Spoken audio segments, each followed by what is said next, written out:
ప్రభునందు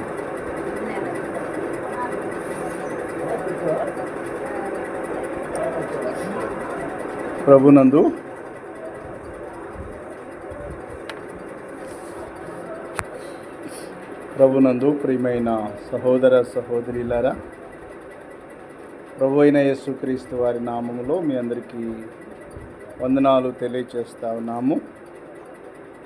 దేవుని వాక్యాన్ని చదువుకున్నాము.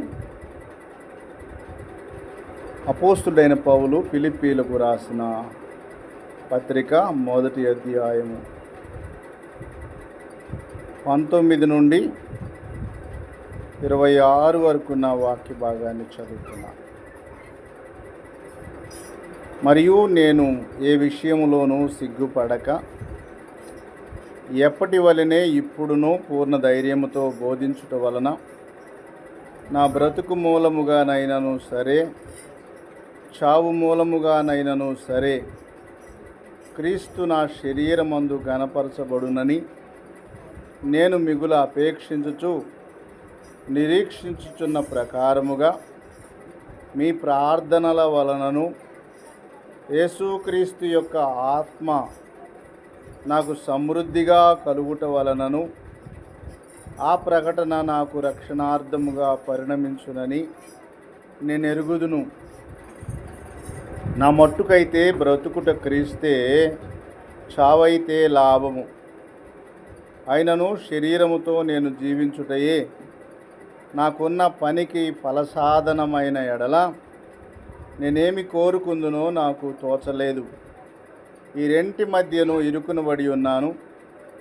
నేను వెడలిపోయి క్రీస్తుతో కూడా ఉండవలెనని నాకు ఆశ ఉన్నది. అది నాకు మరిమేలు.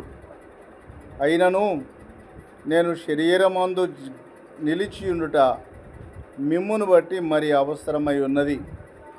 మరియు ఇట్టి నమ్మకము కలిగి నేను మరలా మీతో కలిసియుండుట చేత నన్ను గూర్చి క్రీస్తు యేసునందు మీకున్న అతిశయము అధికమగునట్లు మీరు విశ్వాసమందు అభివృద్ధియు ఆనందమును పొందు నిమిత్తము నేను జీవించి మీ అందరితో కూడా కలిసి ఉందునని నాకు తెలియను.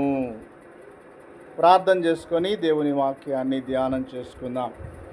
మహిమా స్వరూపుడవైన మా ప్రియ పరలోకపు తండ్రి, జీవము గల దేవ, క్రీస్తు యేసు ప్రభువు మహిమగల నామములో మిమ్మల్ని స్తుతిస్తూ ఉన్నాం. నేను ఫిలిప్పీలకు రాసిన పత్రిక 1వ అధ్యాయములో నుండి మీరు మాతో మాట్లాడుతున్న శ్రేష్టమైన సంగతులను బట్టి మిమ్మల్ని స్తుతిస్తూ ఉన్నాం. ఈ మధ్యాహ్నపు వేళ కూడా కొద్ది సమయం మీ సన్నిధిలో గడపడానికి మీరు అనుగ్రహించిన కృపను బట్టి స్తుతిస్తూ ఉన్నాం. చదవబడిన లేఖన భాగములో నుండి కొన్ని సంగతులు మా దృష్టిలోనికి తీసుకుని వచ్చి మాకు వివరించి మాతో మాట్లాడమని, మాకు వినగల చెవి, గ్రహించగల మనస్సు, మీ పరిశుద్ధ వాక్కులకు లోబడి వాక్యానుసారంగా జీవించుటకు కృప చూపమని క్రీస్తు యేసు ప్రభువు మహిమగల పరిశుద్ధ నామములు కృతజ్ఞతాస్తుతి స్తోత్రములు సమర్పించి వినయలమై ప్రార్థన చేస్తూ ఉన్నాము తండ్రి. ఆమెన్. ప్రభునందు ప్రియమైన సహోదర సహోదరులారా, మనము ఫిలిప్పీలకు రాసిన పత్రిక ప్రారంభించి దానిని కొనసాగిస్తూ ఉన్నాం. గత వారములో సువార్త ప్రకటన, కక్ష చేతనేమి మిష చేతనేమి సువార్త ప్రకటించబడుతుంది అందు విషయమై నేను సంతోషిస్తూ ఆనందిస్తూ ఉన్నాను అని పౌలు భక్తుడు జ్ఞాపకం చేస్తూ ఉన్నాడు. సువార్త ప్రకటన, దాని యొక్క ప్రాముఖ్యత మనము ఎరుగుదుము. యేసుక్రీస్తు ప్రభువారు ఈ లోకములో ఉన్నప్పుడు శిష్యులకు ఇచ్చిన ఆజ్ఞ, మీరు సర్వలోకమునకు వెళ్ళండి, సర్వ సృష్టికి సువార్త ప్రకటించండి, నమ్మి బాప్తిస్మం పొందువాడు రక్షింపబడును, నమ్మని వానికి శిక్ష విధింపబడునని యేసుక్రీస్తు ప్రభువారు తెలియచేశాడు. సర్వలోకానికి వెళ్ళాలి, సర్వ సృష్టికి సువార్త ప్రకటించాలి. సువార్త అంటే ఏంటి? యేసుక్రీస్తును గూర్చిన వార్త. సువార్త అంటే మంచి వార్త, అది యేసుక్రీస్తును గూర్చిన వార్త. మొట్టమొదట ఈ సువర్తమానము దేవుని దూతలు ప్రకటించారు. లూకాసు వార్త 2వ అధ్యాయం 10వ వచనంలో, ఇదిగో ప్రజలందరికీ కలగబోవు మహా సంతోషకరమైన సువర్తమానము నేను మీకు తెలియజేయుచున్నాను. దావీదు పట్టణమందు నేడు రక్షకుడు మీ కొరకు పుట్టి ఉన్నాడు. ఈయన ప్రభు అయిన క్రీస్తు అనే మాటలు దేవుని దూతలు ప్రకటించారు. అలాగైతే సువార్త ఏం తెస్తుందంటే ప్రజలందరికీ మహా సంతోషాన్ని ఇస్తుంది. పేతురు రాసిన మొదటి పత్రిక 1వ అధ్యాయం 8వ వచనం చదవండి. పేతురు రాసిన మొదటి పత్రిక, మీరు ఆయన్ను చూడకపోయినను ఆయన ప్రేమించుచున్నారు. ఇప్పుడు ఆయనను కన్నులారా చూడకయే విశ్వసిస్తూ ఉన్నారు. మీ విశ్వాసమునకు ఫలము అనగా ఆత్మరక్షణ పొందుచు చెప్పనసఖ్యమును మహిమాయుక్తమునైన సంతోషము గలవారై ఆనందిస్తున్నారు అంటున్నాడు. సువార్త ఏం కలుగు చేస్తుందంటే ఆత్మరక్షణ కలుగు చేస్తుంది. సువార్తలో రక్షణ ఉన్నది. సువార్త ప్రజలకు ఆత్మరక్షణ ఇస్తుంది. అపోస్తులైన పౌలు అంటాడు, సువార్త ప్రకటించకపోతే నాకు శ్రమ అంటాడు. కాబట్టి ప్రతి ఒక్కరము కూడా సువార్తను ప్రకటించాలి. యేసుక్రీస్తు ప్రభువారిని ప్రకటించాలి. సరే, మంచిది. ఇక్కడ ఏమంటున్నాడు పౌలు? మరియు నేను ఏ విషయములోనూ సిగ్గుపడక ఎప్పటి వలెనే ఇప్పుడును పూర్ణ ధైర్యముతో బోధించుట వలన నా బ్రతుకు మూలముగానైనను సరే, చావు మూలముగానైనను సరే, క్రీస్తు నా శరీరమందు ఘనపరచబడును. ఆగుదావుదా ఏమంటున్నాడండి? ఏ విషయములోనూ సిగ్గుపడక ఎప్పటి వలనే ఇప్పుడును పూర్ణ ధైర్యముతో బోధించుట అన్నాడు. ఎక్కడ నుండి పత్రిక రాశాడని చెప్పుకున్నాం మనం? ఈ పత్రిక పౌలు ఎక్కడి నుండి రాశాడని చెప్పుకున్నాం? చెరసాలలో ఉండి రాశాడు, ఖైదీగా ఉండి రాశాడు, శ్రమలలో ఉండి రాశాడు, బంధకాలలో ఉండి రాశాడు. బంధకాలలో ఉన్నప్పటికీ కూడా ఏమంటున్నాడు? ఎప్పటి వలనే ఇప్పుడును పూర్ణ ధైర్యముతో బోధించుట వలన నా బ్రతుకు మూలముగానైనను సరే, చావు మూలముగానైనను సరే, క్రీస్తు నా శరీరమందు ఘనపరచబడును. ఒకవేళ ఈ ప్రకటన, ఈ బోధ వలన నాకు మరణం వస్తే ఏమీ పర్వాలేదు. ఏమంటున్నాడు? నా బ్రతుకు మూలముగానైనను సరే, నా చావు మూలముగానైనను సరే, క్రీస్తు నా శరీరమందు ఘనపరచబడాలి. అలాగైతే పౌలు స్వార్థ విషయంలో ఏ మాత్రం కూడా పౌలు బెదరడం లేదు, భయపడటం లేదు. వెళ్ళాలి, ప్రకటించాలి. ఒకవేళ చావొస్తే క్రీస్తు నా శరీరమందు ఘనపరచబడతాడు. బ్రతికినా క్రీస్తు మహిమ కొరకు బ్రతకాలి. ఎంత గొప్ప తీర్మానం అండి! చెరసాలలో ఉన్నాడు, ఖైదీలో ఉన్నాడు. సువార్తను ప్రకటించాలనే తృష్ణ, కోరిక బహుబలముగా ఉన్నది కదండి. ఎట్లా బోధించాలంటున్నాడు? పూర్ణ ధైర్యముతో. వాక్యం ఎప్పుడు కూడా ధైర్యముతో బోధించాలి. భయపడుతూ చెప్పకూడదు. భయపడేదానికి మనకు ఆయన పిరికాత్మనివ్వలేదు. ఎలా బోధించాలి? ధైర్యముగా బోధించాలి. ఇంకా ఏమంటున్నాడు? నేను మిగుల అపేక్షించుచు నిరీక్షించుతున్న ప్రకారముగా మీ ప్రార్థన వలనను యేసుక్రీస్తు యొక్క ఆత్మ నాకు సమృద్ధిగా కలుగుట వలనను ఆ ప్రకటన నాకు రక్షణార్థముగా పరిణమించునని నేను ఎరుగుదును. సువార్త ప్రకటన. ప్రతి ఒక్కరూ సువార్త ప్రకటించాలి. నమ్మిన వారందరూ సువార్త ప్రకటించాలి. ఆత్మరక్షణ పొందిన వారందరూ కూడా సువార్త ప్రకటించాలి. మనమందరము కూడా, అది మన బాధ్యత. నేను యేసుప్రభువు నమ్ముకున్నానండి, ఆయన నన్ను పాపముల నుండి విడిపించాడండి, నన్ను రక్షించాడండి, నా కొరకు సిలువలో ఆయన చేసిన బలియాగం ద్వారా నాకు ఆత్మరక్షణ దొరికిందండి. మీరు కూడా నమ్ముకుంటే ఆయన మిమ్ము కూడా రక్షిస్తాడు, నరకాన్ని తప్పిస్తాడు, పరలోకమిస్తాడు. యేసు ప్రభువుని నమ్ముకోండి, యేసు ప్రభువునందు విశ్వాసం ఉంచండి, ఆత్మరక్షణ పొందండి. ఇది గొప్ప బోధ అండి. ఇది ఏమండి, ఇదేమన్నా గొప్ప బోధ? సింపుల్గా నేను యేసు ప్రభువుని నమ్ముకున్నాను, నన్ను రక్షించాడు. మీరు నమ్ముకుంటే మిమ్మును రక్షిస్తాడు. ఆయన మీ కొరకే సిలువలో శ్రమ పొందాడు, మీ కొరకే రక్తం కార్చాడు, మీ కొరకే ప్రాణం పెట్టి తిరిగి లేచాడు. యేసు ప్రభువుని నమ్ముకోండి.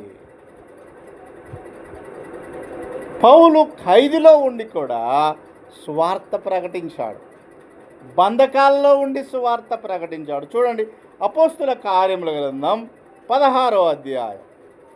అపోస్తుల కార్యముల గ్రంథము 16వ అధ్యాయాన్ని ఒకసారి తీద్దామా?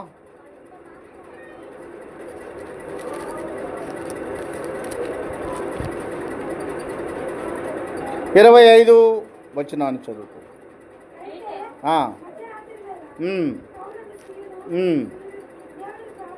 దేవునికి ప్రార్థించుచు. చూశారండి, ఎక్కడున్నారు వారు? 23వ వచనం. వారు చాలా దెబ్బలు కొట్టి వారిని చెరసాలలో వేసి భద్రముగా కనిపెట్టవల్లని చెరసాల నాయకుని ఆజ్ఞాపించి, అతడు అట్టి ఆజ్ఞను పొంది లోపలి చెరసాల్లోనికి త్రోసి వారి కాళ్లకు బొండ వేసి బిగించెను. ఏమండి, బాగా కొట్టారు, చాలా దెబ్బలు కొట్టారు. ఒళ్ళంతా సలుపుతోంది, కాళ్ళకి చేతులకి సంకెళ్ళు వేశారు, కాళ్ళకి బొండలు వేసి బిగించారు. కదలలేని స్థితి, ఒళ్ళంతా సలుపుతుంది. ఏం చేయాలి ఇప్పుడు? ఏమండి, ఏం చేయాలి? మీలో ఎవరికైనా శ్రమ కలిగిన వాడు ఏం చేయాలి? శ్రమ కలిగితే ప్రార్థన చేయాలన్నాడు, సంతోషం కలిగితే కీర్తనలు పాడాలి. ఇప్పుడు ఏ స్థితిలో ఉన్నారు వీళ్ళు? శ్రమలో ఉన్నారు. దుఃఖంతో కూడిన బాధ, చాలా దెబ్బలు కొట్టారంట, గొలుసులతో బంధించి వేశారు, బొండలతో బిగించారు, కదలలేని స్థితి. ఏం చేయాలి ఇప్పుడు? కదండి, ఏం చేస్తున్నారు వాళ్ళు? అయితే అర్ధరాత్రి వేళ పౌలును శీలను దేవునికి ప్రార్థించుచు కీర్తనలు పాడుతూ ఉన్నారు. ఖైదీలు చూసారా, వాళ్ళు పాడుతూ ఉంటే పాటల ద్వారా వారు సువార్త ప్రకటించారు. కీర్తనలలోనే క్రీస్తు ప్రభువుని వారు చూపించారు. కీర్తనల ద్వారా స్వార్థ ప్రకటించారు పౌలు శీలలు. ఏం జరిగింది? మహాభూకంపము కలిగెను, చెరసాల పునాదులు అదిరెను, వెంటనే తలుపులన్నీ తెరుచుకొనెను, అందరి బంధకములు ఊడెను. ఖైదీలు అందరి బంధకాలు ఊడిపోయినాయి. ఏం చేయాలి? ఖైదీలందరూ పారిపోవాలి. కానీ వీరి పాటలలో ఉన్న సువార్త ఖైదీల్ని పారిపోకుండా చేసింది. చెరసాల నాయకుడు చూశాడు, ఇంకేముంది, ఖైదీలు పారిపోయారు అనుకున్నాడు. తన్ను తాను కత్తితో పొడుచుకొని చంపదలుచుకున్నాడు. ఆ, 28వ వచనం. అప్పుడు పౌలు, ఆ, నీవు ఏ హానియు చేసుకునవద్దు, మేమందరము ఇక్కడే ఉన్నాము. కదండి, మేము పారిపోలేదయ్యా, ఎందుకు నువ్వు హాని చేసుకుంటావు, మేమందరం ఇక్కడే ఉన్నాము. చెరసాల నాయకుడు అర్థం చేసుకున్నాడు. ఏమంటున్నాడు చెరసాల నాయకుడు? 30వ వచనం. వారిని వెలుపలికి తీసుకొని వచ్చి, అయ్యలారా, అదిగోండి రక్షణ పొందుటకు. అంటే పౌలు పాడిన కీర్తనలో వారికి రక్షణ సందేశం వెళ్ళిపోయింది. ఆ కీర్తనలో వారికి సువార్త వెళ్ళిపోయింది. యేసుక్రీస్తు ప్రభు వారి లోకానికి ఎందుకు వచ్చాడో, ఆయన సిలువలో ఎందుకు శ్రమ పొందాడో, ఎందుకు గాయాలు పొందాడో, ఎందుకు రక్తాన్ని చిందించాడో, ఎందుకు ప్రాణం పెట్టాడో, తిరిగి లేచాడో కీర్తన రూపంలో వారికి ప్రకటించారు. ఇప్పుడు చెరసాల నాయకుడు అంటున్నాడు, అయ్యలారా, రక్షణ పొందుటకు నేనేం చేయాలి? సువార్తలో రక్షణ సందేశం ఉంది. ఈనాడు చాలామంది సువార్త చెప్పుకుందామంటున్నారు, కానీ ఆ సువార్తలో క్రీస్తు ప్రభువు కనపడు, ఆ సువార్తలో ఆయన శ్రమలు కనపడవు, ఆయన దెబ్బలు కనపడవు, ఆయన రక్తం కనపడదు, ఆయన మరణము పునరుత్థానం కూడా కనపడదు, కానీ అది సువార్త అనుకుంటున్నారు. సువార్త యేసుక్రీస్తు యొక్క శ్రమ, మరణ, పునరుత్థానాలు తెలియజేసేది. చెరసాల నాయకుడు అంటున్నాడు, అయ్యలారా, రక్షణ పొందుటకు నేనేమి చేయవలెను?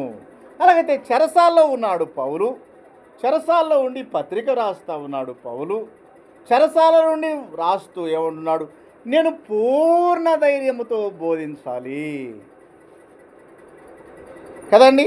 పూర్ణ ధైర్యముతో బోధించుట వలన నా బ్రతుకు మూలముగానైనను సరే, చావు మూలముగానైనను సరే, క్రీస్తు నా శరీరమందు ఘనపరచబడాలి. అబ్బా, ఎంత గొప్ప ఆలోచన అండి! క్రీస్తు మన శరీరమందు ఘనపరచబడుతున్నాడా? అమ్మా, క్రీస్తు మన శరీరమందు ఘనపరచబడుతున్నాడా? మన క్రియల ద్వారా, మన మాటల ద్వారా, మన ఆలోచన ద్వారా, మన నడవడిక ద్వారా క్రీస్తు ఘనపరచబడుతున్నాడా? మన శరీరమందు క్రీస్తు ఘనపరచబడుతున్నాడా?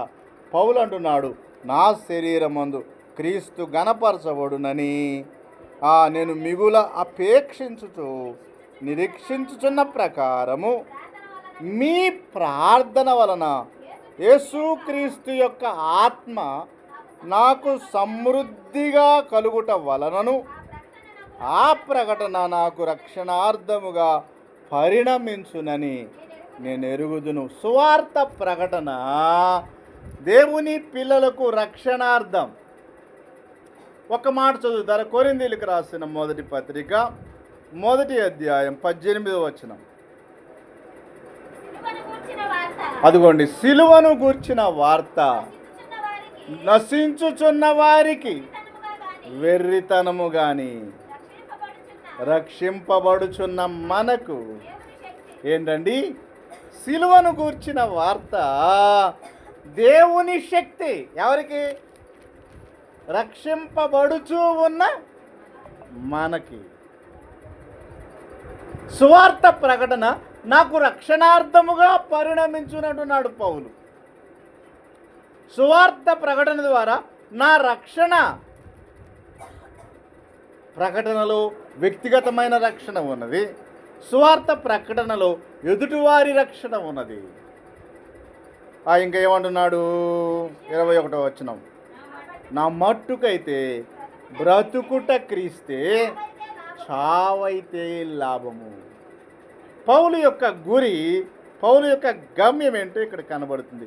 నా మట్టుకైతే బ్రతుకుట క్రీస్తే. ఎవరి కొరకు బ్రతకాలి?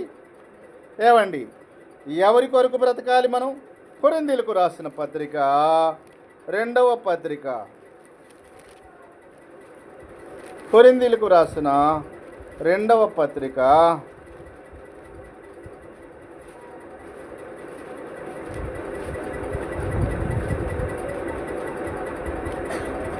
2 5వ అధ్యాయము 14 నుండి చదువుకుందాం. క్రీస్తు ప్రేమ మమ్మును బలవంతము చేయుచున్నది, ఎలాగనగా అందరి కొరకు ఒకడు మృతి పొందెను గనుక అందరును మృతి పొందిరనియు, జీవించు వారిక మీదట అదుగోండి తమ కొరకు కాక తమ నిమిత్తము మృతి పొంది తిరిగి లేచిన వాని కొరకే జీవించుట కొరకు అందరి కొరకు ఆయన మృతి పొందినని నిశ్చయించుకొనుచున్నాము. గమనించారా? ఎవరి కొరకు బ్రతకాలి? ఏమండి?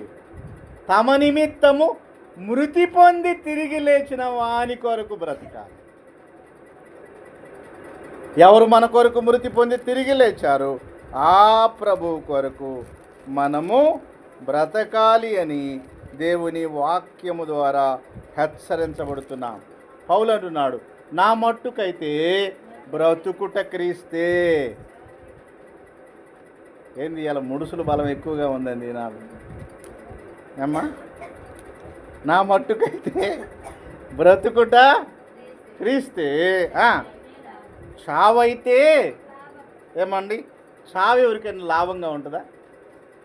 అమ్మో నేను చచ్చిపోతానంట, అమ్మో నేను చచ్చిపోతానంట, భయం కదా. పౌలు ఏమంటున్నాడు? బ్రతికితే క్రీస్తు కొరకు బ్రతుకుతా, చావైతే నాకు లాభం. ఇంకా ఏమంటున్నాడు? అయినను శరీరముతో నేను జీవించిన ఫలసాధనమైన ఎడల నేనేమి కోరుకుందును నాకు తోచలేదు. ఈ రెంటి మధ్య ఇరుకునబడి ఉన్నాను. క్రీస్తుతో కూడా ఉండవలనని నాకు ఆశ ఉన్నది. ఏమండి? వెడలిపోయి క్రీస్తుతో ఉండాలంటున్నాడు. అది మేలు అంటున్నాడు. ఎందుకని? వెడలిపోతే ఈ బంధకాలు ఉండవు, వెడలిపోతే ఈ శ్రమలు ఉండవు, ఈ కష్టాలు ఉండవు, ఈ అవమానాలు ఉండవు, నిందలు ఉండవు కదండి. అంతేనా? ప్రకటన గ్రంథం 14:13 చదవండి. ప్రకటన గ్రంథం 14:13.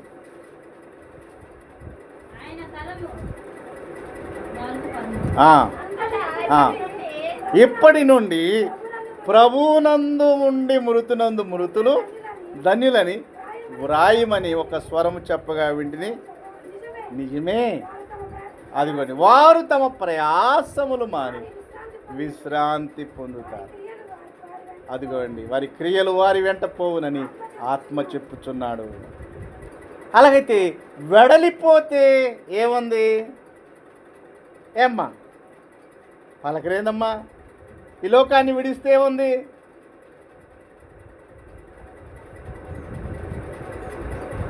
విశ్రాంతి. వారు విశ్రాంతి పొందుదురు అన్నాడు. కష్టాలు లేవు, శ్రమలు లేవు, అవమానాలు లేవు, నిందలు లేవు, హేళన లేవు, సూటిపోటి మాటలు లేవు. ఏమన్నా ఉండే? పౌలు అంటున్నాడు, నేను వెడలిపోయి క్రీస్తుతో ఉండవలనని ఆశ నాకు కలదు, అది నాకు మరీ మేలంటున్నాడు. ఇంకా చూద్దాం, మనం వెళ్ళిపోదాం, దాటిపోదాం. 24వ వచనం.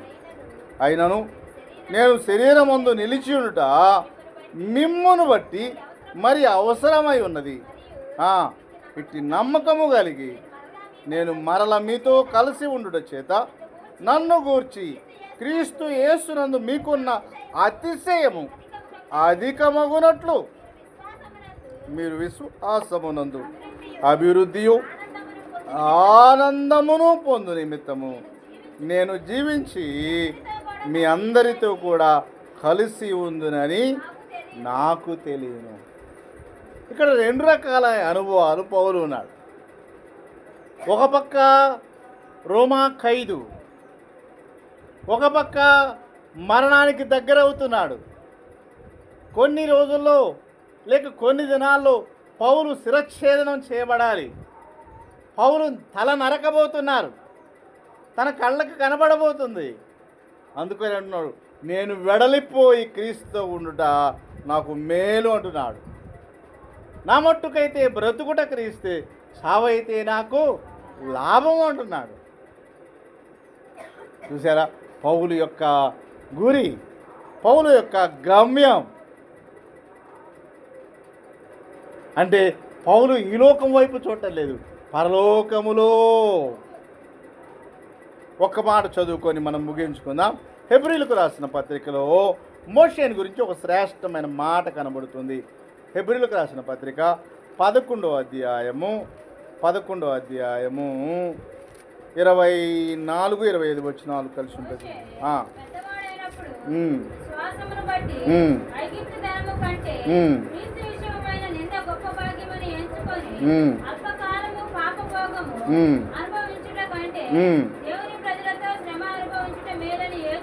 యోచించి ఫరో కుమార్తె యొక్క కుమారుడని అనిపించుకొనుటకు ఒప్పుకొనలేదు. ఏలైనగా ప్రతిఫలముగా కలుగబోవు బహుమానమునందు ఏముందండి? బహుమానం ఉంది. ఎక్కడా? పరలోకములో. పరలోకములో బహుమానం ఉంది.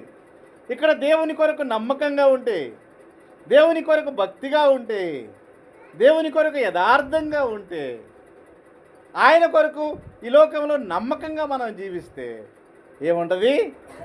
పరలోకములో బహుమానం ఉంటుంది. పౌలు కొరకు ఏ బహుమానం ఉంది?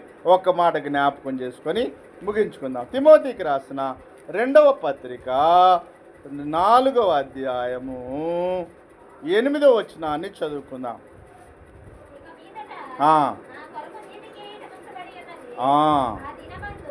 ఏముండదండా? ఏమున్నదంట? పౌలు కొరకు కిరీటం ఉంది. నా కొరకు నీతి కిరీటం. దానికి ముందేమన్నాడు? 7వ వచనం, మంచి పోరాటము పోరాడి తిని, నా పరుగు కడముట్టించి తిని, విశ్వాసమును. అబ్బా, ఎంత ధైర్యంగా చెప్తున్నాడండి. మంచి పోరాటం. ఈ లోకంలో మనకేమున్నది? ఏమ్మా, ఈ లోకంలో మనకేముంది? పోరాటం ఉందా లేదా? చూడండి, ఎఫెసీయులకు రాసిన పత్రిక 6వ అధ్యాయం 12వ వచనం. ఏలైనగా అంటే మనకేముంది? పోరాటం ఉందమ్మా. ఈ శరీరంలో ఉన్నంత కాలము పోరాటమే. మొదటి పోరాటం ఏంది? శరీరమునకు మనకు పోరాటం, శరీరమునకు ఆత్మకు పోరాటం. శరీరము కోరికలు కోరుతూ ఉంటుంది, ఆత్మ అణిచివేస్తూ ఉంటుంది. అది చేయకూడదు, అలా అనకూడదు, అలా చూడకూడదు, అలా మాట్లాడకూడదు, అలా ప్రవర్తించకూడదు. నువ్వు దేవుని బిడ్డవు కదా, జాగ్రత్త అంటది ఆత్మ. శరీరం అంటది, ఎవరు చూసారులే, ఏముందలే, ఇది చిన్నదే కదా, చెయ్యి, ఏం కాదులే, వెళ్ళు. శరీరం. ఆత్మ అంటది, నువ్వు దేవుని బిడ్డవి, నువ్వు జాగ్రత్తగా ఉండాలి, నీ క్రియలు జాగ్రత్తగా ఉండాలి, నీ మాటలు జాగ్రత్తగా ఉండాలి, నీ చూపులు జాగ్రత్తగా ఉండాలి, నీ ఆలోచన జాగ్రత్తగా ఉండాలి, నీ ప్రవర్తన జాగ్రత్త అని ఆత్మ చెప్తా ఉంటాడు. శరీరం అన్నది, ఏముందలే, వదిలే, కొద్దిగా సేపు కళ్ళు మూసుకుంటే అన్నీ పోతాయి అంటారు. పోరాటం. పౌలు అంటున్నాడు, మనము పోరాడునది శరీరులతో కాదు, ప్రధానులతోనూ అధికారులతోనూ ప్రస్తుత అంధకార సంబంధులకు లోకనాథులతోనూ ఆకాశ మండలమందున దురాత్మల సమూహములతోనూ పోరాడుచున్నాము. కనబడని పోరాటం ఇది. ఈ దేహానికి కనబడని పోరాటం ఉంది. ఏమంటున్నాడు పౌలు? ఏమంటున్నాడండి? మరలా చదవండి, తిమోతి 2వ పత్రిక 4:7. ఏమంటున్నాడు? మంచి పోరాటము పోరాడి తిని, నా పరుగు కడముట్టించి తిని, విశ్వాసమును కాపాడుకొంటిని. ఇక మీదట నా కొరకు నీతి కిరీటము. ఏ కిరీటం అంట? పౌలు కొరకు కిరీటం ఉందంట. నా కొరకు మాత్రమే కాదు, ఆయన అపేక్ష కలిగిన వారందరి కొరకు అంటాడు. కాబట్టి పౌలు ఈ లోకంలో ఉన్న, లోకాన్ని విడిచిన ఆయన ద్వారా క్రీస్తు మహిమపరచబడాలనేది పౌలు యొక్క కోరిక. శరీరములో ఉన్న, శరీరమును విడిచిన క్రీస్తు నామము మహిమపరచబడాలనేది పౌలు కోరిక. మరి మన కోరిక ఏంది? బాగా సంపాదించుకోవాలా, పిల్లోడు పెళ్లి చేయాలా, పిల్ల పెళ్లి చేయాలి, అన్నీ చూసినాక ఆమె చెబుతామయ్యా కదా. ఏమ్మా, ఎన్ని కోరికలు! మంచి ఇల్లు కట్టాలా, 10 ఎకరాల పొలం కొనాలా కదా, మనవరాళ్ళు మనవాళ్ళు పెళ్లి చేయాలా, అన్నీ చూసినాక, అన్నీ చేసినాక ఏమ్మా వసుమతి గారు ఆమె ఏం చెప్పడమే కదా. పౌలు అలాంటి కోరికలు కాదు. అన్నీ నష్టపోయాడు, ఈ లోకములు అన్నీ నష్టపోయాడు. ఇదే ఫిలిప్పీ పత్రికలో మనం ముందుకెళ్తే ఆ సంగతులు కనపడతాయి. క్రీస్తు నిమిత్తము సమస్తమును నష్టముగా ఎంచుకున్నానంట. నా మట్టుకైతే బ్రతుకుట క్రీస్తే, చావైతే లాభం. ఇలాంటి గురి కలిగి పౌలు ఈ లోకంలో జీవించాడు. మనం కూడా మనలను ప్రేమించి, మన కొరకు రక్తాన్ని చిందించి, మన కొరకు ప్రాణం పెట్టి, ఆ కల్వరి శిలువలో ఆకాశానికి భూమికి మధ్య ఒక నిలువ కొయ్య, అడ్డ కొయ్యకు 3 మేకులకు దిగగొట్టబడి ప్రాణం పెట్టి తిరిగి లేచిన ఆ ప్రభువు కొరకు జీవిద్దాం. అలా జీవించి ఆయన నామాన్ని గణపరుద్దాం. అలా చేయుటకు ప్రభు తన కృప మనందరికీ దయచేయునుగాక. ఆమేన్. ప్రార్థన చేసుకుందాం. కృపగల తండ్రి, పరిశుద్ధుడు అయిన దేవ, ఫిలిప్పీలకు రాసిన పత్రికలో నుండి శ్రేష్టమైన సంగతులు మాకు వినిపిస్తూ మాతో మాట్లాడుతుందకే స్తుతిస్తున్నాం. మధ్యాహ్నపు వేళ మీ నామములు ఎత్తబడిన వాక్యానికి నీరు కట్టండి. విన్న వారి హృదయంలో కార్యము జరిగించండి. నిత్య జీవమునకు నిర్ణయింపబడిన వారిని మీ ఎదుగు ఆకర్షించి చేరువచ్చిన మా ప్రియ సోదరులందరినీ బహుగా దీవించి ఆధ్యాత్మికంగా వారిని అభివృద్ధిలోనికి తీసుకొని రమ్మని మీ కరుణా హస్తాలకు బిడ్డలను అప్పగిస్తూ మా ముందున్న మందిరపు పని కొరకు ప్రత్యేకంగా ప్రార్థన చేస్తూ ఉన్నాం. ఆ పనులు మరల పునః ప్రారంభించబడి చక్కగా మందిరం కట్టబడుటకు కృప చూపమని క్రీస్తు యేసు ప్రభువు మహిమగల పరిశుద్ధ నామములో ప్రార్థన చేసి వేడుచు నాము తండ్రి. ఆమేన్. అందరికీ వందనాలు.